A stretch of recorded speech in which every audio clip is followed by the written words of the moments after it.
He knocked me over. I landed on the dog bowl. This one's wife. Would Harry harm her?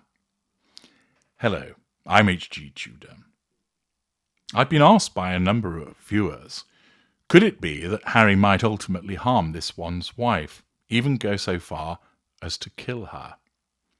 Well, in order to understand this, we need to examine the dynamic that takes place between him as a victim of a narcissist and her as the controlling narcissist. To give you an example, I'm going to take you to the case of Sara Thornton.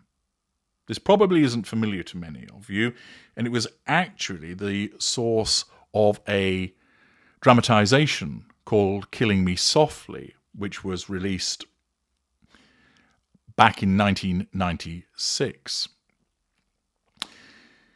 The case involved a lady called Sara Thornton. She was married to her violent and alcoholic husband, Malcolm Thornton. He was an habitual abuser of her.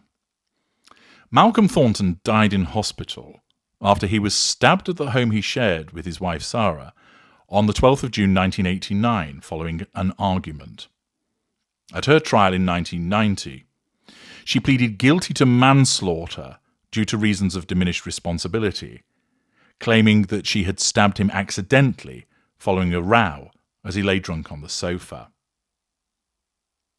The court heard that the police had been called to the house on several occasions when she was being assaulted by her husband. A representative from Alcoholics Anonymous saw the husband punch his wife on one occasion, while a neighbour spoke of how Sara Thornton had been beaten black and blue to the point where she became unconscious and required hospital treatment. Thus, it was the case that Sara Thornton was a victim of repeated abuse by her husband, quite possibly an individual who was a narcissist that engaged in assertion of control through physical violence. The prosecution, however, claimed that Sara was a pathological liar who had carried out the killing for financial gain. A jury convicted her of murder. Sentencing her to life imprisonment, the judge told her she could have walked out of the house or gone upstairs. Thornton appealed the conviction, but it was rejected in 1991. The original trial had largely been ignored by the media. Her case was taken up by Justice for Women, who were pressing for a change in the way cases of domestic violence were dealt with by the courts. Following a high-profile campaign, she was eventually granted leave to appeal. At a hearing at the Court of Appeal in December 1995, lawyers argued that she was a victim of battered woman syndrome as a result of her husband's repeated violence, something which had resulted in her losing control and killing him. Her murder conviction was quashed and a retrial ordered for the following year. She faced her second trial in May 1996. The prosecution presented evidence that Thornton had talked of killing her husband to her colleague. Psychiatrists successfully argued that Thornton suffered from dissociation, a phenomenon where a person can feel disconnected from their surroundings and from their emotional and physical experiences. She was convicted of manslaughter and sentenced to 5 years imprisonment. She was released from custody as a result of time already served. Speaking afterwards, she said that she believed her sentence was fair. She said, "I'm not saying that every woman should be sent to prison, but for me, it was fair. I took a life at the end of the day." Thus, in this instance, an individual who was a victim of repeated physical violence essentially snapped, lost control, and killed her husband. How can this happen? Well, quite simply, an individual, whilst they would have emotional empathy for that individual, which would otherwise cause them not to fight back, finds their emotional empathy being repeatedly eroded as a consequence of the repeated application of abuse. Emotional empathy is not a fixed thing. It's like a tide. It ebbs and flows. It is affected by not only the amount of emotional empathy that the individual has to begin with, but also circumstances surrounding them. So, for instance, fatigue, stress, financial problems, drug taking, alcohol, illness, pressure at work, and abuse can all impact upon that individual to reduce their emotional empathy to the extent that they would then engage in behaviour that they otherwise wouldn't, i.e., the guiding and protecting, governing emotional empathy erodes so that they lash out. For some, it might be that it causes them to leave the abuser where otherwise they ordinarily wouldn't have done so. It might cause them to argue back vociferously. In some instances, it could cause them to fight back physically, and in some instances even go so far as to, in effect, lose it to the extent that they would kill the perpetrator of the abuse against them, as was the case in the instance of Sara Thornton. Now, what about Harry and this one's wife? We have the dynamic of an abusing narcissist and the victim, who is Harry. Whilst he has his faults, one is not suggesting that he's entirely blameless. The dynamic for the purposes of analysis is that she is the perpetrator of abuse by virtue of the necessity of the assertion of control over him and the fact that he's in the sustained devaluation.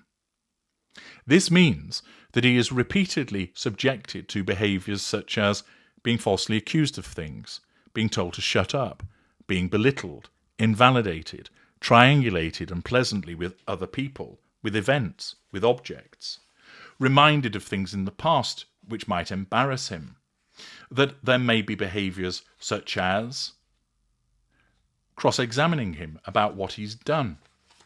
There might be instances, for instance, of causing him to feel guilty by virtue of pity plays, promising gain and then not delivering it, exhibiting false compassion or false contrition towards him, provoking him, blame-shifting, subjecting him to endless, mindless word salads, triangulating him with his children, using threats against him, telling him that a particular topic's never to be spoken about, controlling what he wears, what he eats, controlling him financially, insulting him, revising history, embarking in soul-destroying circular conversations, suggesting that he's not good enough, compiling a list of required improvements, isolating him, withdrawing from him sexually, behaving in a vague manner. There are lots of different manipulations which also could include verbal and physical violence used against him. Even if physical violence were not used against him, the cumulative effect of so many manipulations over time, added into the fact that Harry is a known user of drugs and alcohol, which can also impact upon his emotional empathy, and the fact that we know he has strong narcissistic traits of anger, resentment, defiance, pride, and argumentativeness, could mean that he could snap. Naturally, this is simple speculation based upon evidence presented of the dynamic between the two of them. It might be that he is able to keep control, that his level of emotional empathy, despite being eroded, isn't eroded sufficiently so those narcissistic traits come to the fore. But one would say that there is a significant risk. He has strong narcissistic traits, and therefore it wouldn't take much for his emotional empathy to be reduced so that those narcissistic traits come to the fore. We've seen that in the way that he's treated his family. And therefore it follows that he could erupt towards his wife and do so verbally, at the very least, with verbal violence, shouting at her, putting her down, arguing with her. Would he go further than that? We can't say for certain. But there is the potential that a victim who has been subjected to sustained abuse over and over and over again finally snaps and lashes out physically. He's taller than her, he's bigger than her, he's stronger than her, he served in the army. And there is the potential that it could, and as I say, this is simply speculation, could move from lashing out verbally to losing it to such an extent, particularly if he's put under substantial duress, to lashing out physically. It wouldn't be the case that he would intend to kill her. It wouldn't be that. But it could be that in the moment the so-called crimes of passion, where in actual fact it's arisen as a consequence of the diminution of his emotional empathy, that he ends up lashing out against her, and does so unintentionally, but ultimately causing her to be killed. There's no guarantee that he will harm her. It is the case that she's abusing him. It is the case that that reduces emotional empathy. But where that leads to, that is where we enter the realms of speculation. It's certainly the case that they argue. That has been reported about on many occasions. And therefore it follows that as a consequence of his strong narcissistic traits and the reduction of that emotional empathy, it leads to him fighting back verbally. Whether it would go any further, we don't know. All we can say is that with some victims, they've done so. There are those that I've consulted with, clearly empathic individuals who hitherto wouldn't necessarily say boo to a goose, but they've been driven to such an extent as a consequence of the abuse that something snapped. Their emotional empathy has been reduced so much that they've fought back. In some instances, self-defense. In other instances, they might not have been subjected to physical violence on that occasion, but it has caused them to lash out because they've simply had enough.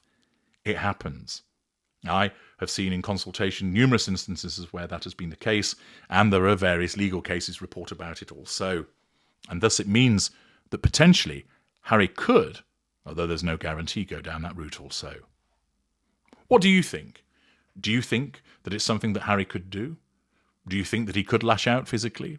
Naturally, it would be used against him should she survive such an onslaught. Let me know your thoughts in the comments section. I'm HG Tudor. Thank you for listening.